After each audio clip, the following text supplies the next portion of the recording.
PM Modi ने करीब 10 साल पहले वाराणसी से कुछ इस अंदाज में नाता जोड़ा था। कण कण शंकर वाली काशी में प्रधानमंत्री ने शिव और गंगा से जो नाता जोड़ा वो गंगा की तरह अविरल चलता जा रहा है। भारत की सबसे हॉट सीट मानी जाने वाली वाराणसी लोकसभा सीट से पीएम मोदी एक बार फिर हैट्रिक लगाने को तैयार है। लेकिन बड़े मियां का रुख इस बार किस ओर है और क्या वो पीएम मोदी की गारंटी पर भरोसा करेंगे या फिर इंडिया गठबंधन के साथ जाएंगे, ये हमने उन्हीं से पूछा। उत्तर प्रदेश के तमाम जिलों को कवर करने के बाद बड़े मियां किधर चले की टीम अब आ चुकी है वाराणसी। वाराणसी वो जिला जिसे 5000 साल पुराना इतिहास इसके साथ जुड़ा हुआ है। वाराणसी जिसे हम मंदिरों का शहर भी कहते हैं। वाराणसी जहां पे बड़ी संख्या में मुस्लिम आबादी भी रहती है। कहा जाता है कि आंकड़े अगर देखें तो 6 लाख से ज्यादा आबादी यहां पर मुस्लिमों की है। तो चलिए शुरुआत करते हैं वाराणसी से। बड़े मियां किधर चले। अच्छा ये बताइए कि आप लोग यहाँ रहते हैं, काम क्या करते हैं आप लोग? जी हम लोग ये सैलून का काम लोग करते हैं। और हम लोग का बहुत अच्छा खासा इस वक्त जीवन मोदी के कार्यकाल में हो रहा है। अरे क्या बात कर रहे हैं, मोदी के कार्यकाल में हो रहा है? क्या दे दिया मोदी जी ने? आवास दिए हैं, पानी दिए हैं। मोदी जी का स्वागत करेंगे? स्वागत तो किया है आप लोगों ने यहाँ? मोदी जी को बार बार मैं नमस्कार करूंगा। अच्छा जी क्यों, मतलब ऐसा क्या दे दिया मोदी जी ने? हमको खुशी है कि यहाँ पे इतने उम्र में कोई घर नहीं था, घर हो गया और पानी हो गया, सारी समस्या हमको मिल रही। तो इसमें हमें मोदी चाहिए। मुसलमान आखिर मोदी जी की तरफ क्यों जा रहा है या बीजेपी की तरफ क्यों जा रहा है, क्या वजह है? क्या आप लोग को सुख सुविधाएं मिली हैं? कोई गुंडागिरी नहीं हो रहा है, सब मिल के खा रहे हैं। लड़की बहनें जब जा रही हैं आ रही हैं, कोई प्रॉब्लम नहीं है। अच्छा बताइए क्या लग रहा है, आप किसकी तरफ हैं? आप तो गठबंधन की तरफ जा रहे हैं शायद, हैं अजय जी के पास है? नहीं, हम तो मोदी जी के साथ हैं। हम लोग को बड़ी व्यवस्था, हर चीज की व्यवस्था, कोई दिक्कत परेशानी नहीं है। मोदी जी इस बार तीसरी बार लड़ रहे हैं। बिजी होंगे भाई, बेशक बिजी होंगे, क्योंकि हम लोग का बहुत काम किए हैं।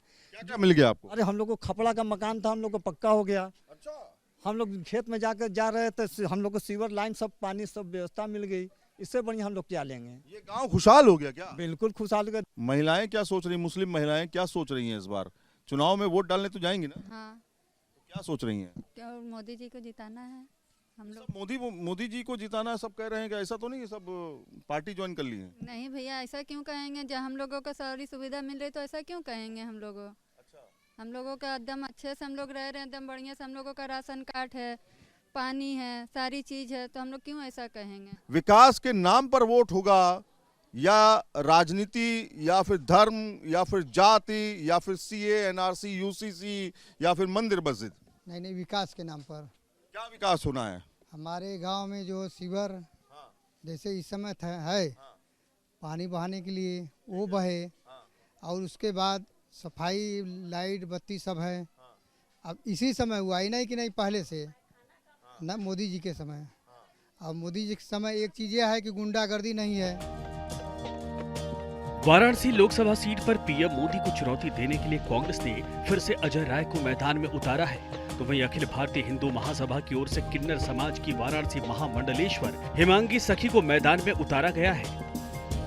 5 विधानसभा रोहनिया, वाराणसी उत्तर, वाराणसी दक्षिण, वाराणसी कैंट और सेवापुर वाली वाराणसी में 18,54,000 वोटर हैं, जिनमें 10,27,000 पुरुष और 8,29,000 महिला वोटर हैं।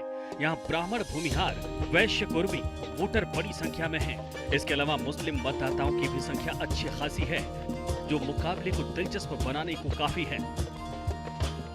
भाई ये बताइए कि वाराणसी में हम इस समय मौजूद हैं, ये कौन सा इलाका है? जी अलईपुरा वार्ड पड़ता है, शक्कर तालाब मोहल्ले का नाम है। कितनी मुस्लिम आबादी है यहाँ पे? लगभग 6-6.5 लाख मुस्लिम आबादी है। टोटल 6-6.5 लाख बनारस की बात कर? जी पूरे बनारस की। और यहाँ पर जो भी चुनाव लड़ता है, एक मुस्लिम फैक्ट रहता है कि निर्भर की जिसके तरफ जाते हैं वो चुनाव जीतता है।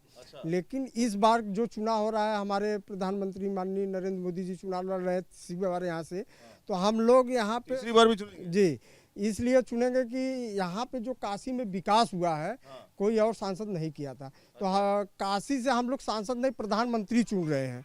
गठबंधन की सरकार जो है, गठबंधन जो इस बार हुआ है कांग्रेस और समाजवादी पार्टी का, उसको लेकर के क्या सरगर्मी है? देखिए उनका उसको चुन रहे हैं? गठबंधन का कोई सवाल नहीं है कि यहाँ से जीते। मोदी जी का काम जो है इतना बढ़िया है और हम लोगों के मुस्लिम के नज़र में कि उन्हीं को चुना जाएगा। अच्छा, गठबंधन की कोई वो नहीं है, हैं? कोई नहीं, कोई वैल्यू नहीं। आपको क्या लग रहा है? नाम क्या है सर आपका? हमारा नाम इकबाल अहमद है। हमारा नाम इकबाल अहमद है। क्या लग रहा है इस बार? अरे इस वक्त भी हमारे प्रधानमंत्री मोदी जी जरूर जीतेंगे यहाँ से। क्या ऐसा काम कर दिया मोदी जी ने? नहीं, मोदी जी पूरे देश में अच्छा काम कर रहे हैं और बनारस की आस भी है कि अच्छा होगा बनारस में और आगे और अच्छा होगा। आगे और अच्छा होगा। मुस्लिम समुदाय में मोदी जी की पैठ कैसी है? खास तौर पे अगर हम देखें कि प्रधानमंत्री आपके यहाँ से इलेक्शन लड़ रहे हैं, 2014 से जीते। सभी काम अच्छे कर रहे हैं, केवल खाली कारोबार से ही बुनकर परेशान है और कोई बात नहीं है। और सब कुछ अच्छा चल रहा है, विकास भी हो रहा है और हर चीज़ की सुविधा भी अच्छी हो रही है। केवल खाली बुनकर के कारोबार की ही दिक्कत चल रही है। इस बार प्रधानमंत्री रिकॉर्ड मतों से यहाँ से जीतेंगे मोदी जी, और बहुत बहुत अच्छे वोटों से। इस बार यहाँ से करीब करीब 60% मुसलमान वोट करने जा रहे हैं भाजपा को। बनारस से 60% मुसलमान वोट करेंगे इस बार। मतलब लगभग 3 लाख से ज्यादा वोट कर देंगे जी, इस बार 3 लाख से ऊपर वोट मुसलमान यहाँ करने जा रहे हैं। क्या प्रधानमंत्री मोदी खुद ही प्रधानमंत्री बनेंगे, इसलिए मुसलमानों को लग रहा है कि हमारा फायदा होगा? हैं, प्रधानमंत्री खुद ही अगर लड़ रहे हैं इसलिए मोदी प्रधानमंत्री बन रहे हैं, उम्मीद है कि वही बनेंगे और हम लोग तो उन्हीं को जिताएंगे। आध्यात्मिक नगरी वाराणसी को काशी भी कहा जाता है। गंगा नदी के तट पर बसे इस शहर का बड़ा धार्मिक महत्व है। हिंदुओं के साथ साथ बनारस बौद्ध और जैन धर्मों का भी एक तीर्थ स्थल है। इस शहर का राजनीतिक इतिहास देखिए तो 2009 से इस सीट पर भारतीय जनता पार्टी का दबदबा है। इससे पहले 90 के दौर में ये सीट बीजेपी के पास ही रही और 2014 से यहाँ प्रधानमंत्री नरेंद्र मोदी अजेय हैं। मुसलमानों के लिए खास तौर पे ये कहा जाता है कि भैया बीजेपी तो मुसलमानों की पार्टी है ही नहीं। नहीं, ऐसे कैसे बीजेपी पार्टी नहीं है? सीए एनआरसी को लेकर के प्रोटेस्ट होते रहे इससे पहले। सीएए में उसमें मुसलमानों को कोई दिक्कत है ही नहीं है, मुसलमान उसके सपोर्ट में है। इसमें तो नागरिकता देने की बात है ना, नागरिकता लेने की कहाँ बात है? ये तो मुसलमानों को केवल भड़काया जा रहा था। धर्म का मुद्दा रहेगा इस बार विकास का? मतलब ये है कि जैसे कि धर्म का कोई मुद्दा नहीं है, ये तो खाली धर्म के नाम पर एक लड़ा रहे हैं। 2024 में मुसलमान क्या बदल गया एकदम? बिल्कुल बदल गया, बिल्कुल बदल गया। हाँ, विकास को देखते हुए, ईमानदारी को देखते हुए, भ्रष्टाचार को देखते हुए बदल गया। इससे पहले तो मुसलमान बीजेपी को छोड़ करके समाजवादी पार्टी, कांग्रेस, बीएसपी का दामन थामता रहा। जब तक उनको समझ में नहीं आ रहा था कि वाकई में बीजेपी को लेकर के अदर पार्टियां मुसलमानों को बलगला रही थी, वोट केवल इस्तेमाल कर रही थी। लेकिन अब मुसलमान जागरूक हो चुका है। जागरूक हो गया या डर गया है? जागरूक हो गया है, समझ गया है कि अब हमको किसके साथ रहने से हमारा विकास होगा। डर तो नहीं है कि कहीं व्यापार ना छिन जाए, कहीं कुछ? बिल्कुल नहीं, डर कोई डर नहीं है। कोई डर नहीं। तो कुल मिलाकर के यहाँ पर देखिए विकास की धारा, इनका कहना है कि बह रही है। चूंकि प्रधानमंत्री नरेंद्र मोदी खुद ही इलेक्शन लड़ रहे हैं तीसरी बार, इसलिए इनको उम्मीद है कि इस बार के इलेक्शन में वो आएंगे और विकास और करेंगे।